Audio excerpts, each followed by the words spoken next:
ৰাতিয়ে গুলিয়াই হত্যা কৰি দিয়ে, ভুৱা এনকাউণ্টাৰ হুলস্থুল লাগি যায়, কেতিয়াবা উচ্ছেদ কৰি দিয়ে, হুলস্থুল লাগি যায়, কেতিয়াবা আকৌ বাল্য বিবাহৰ ঘণ্টাটো বজাই দিয়ে, লগে লগে হুলস্থুল লাগি যায়। গতিকে তেওঁক ইছ্যু ডাইভাৰ্ট কৰিবৰ কাৰণে এনেকুৱা ধৰণৰ কাম কৰি থাকে। তাৰমানে হিমন্ত বিশ্ব শৰ্মাৰ কাৰণে মানে হিন্দু মুছলমানটো তেওঁ মানে মন্দিৰৰ তেওঁ ঘণ্টাটো, যেতিয়াই তেওঁ বিপদত পৰে মানুহ যেনেকৈ মন্দিৰলৈ যায় তেনেকৈ তেওঁক সেই ঘণ্টাটো বজাই দিয়ে।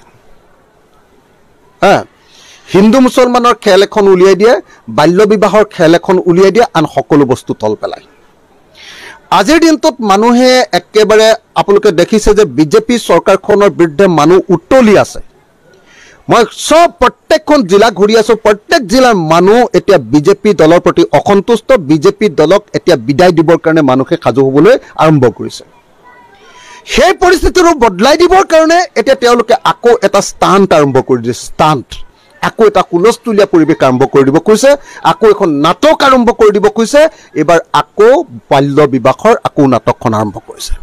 যদি সঁচাকৈ এই চৰকাৰখনে বাল্য বিবাহ বন্ধ হোৱাটো বিচাৰিছে তেতিয়াহ'লে প্ৰথম কাম কৰিব লাগিব যে বাল্য বিবাহ কৰা মানুহবিলাকৰ ওচৰত এৱাৰনেছ কেম্পেইন, জনসচেতনতা জাৰি কৰিব লাগিব। নাম্বাৰ 1। নাম্বাৰ 2, বাল্য বিবাহ কৰে দুখীয়া মানুহবিলাকে, অশিক্ষিত মানুহবিলাকে, ভিতৰৰ গাঁও এলেকাত থকা মানুহবিলাকে, চৰ চাপৰি মানুহবিলাকে, চাহ বাগানৰ মানুহবিলাকে, এনেকৈ একেবাৰে যাৰ অৰ্থনৈতিক অৱস্থা বেয়া তেওঁলোকৰ ভিতৰত বাল্য বিবাহৰ টেণ্ডেঞ্চিটো বেছি। গতিকে সেই মানুহবিলাকৰ অৰ্থনৈতিক অৱস্থাৰ পৰিৱৰ্তন কৰিবৰ কাৰণে, সেই মানুহবিলাকৰ মাজত জনচেতনা বৃদ্ধি কৰিবৰ কাৰণে এটাকে আঁচনি গ্ৰহণ কৰিব লাগে। কিন্তু সেইবিলাক একো নাই।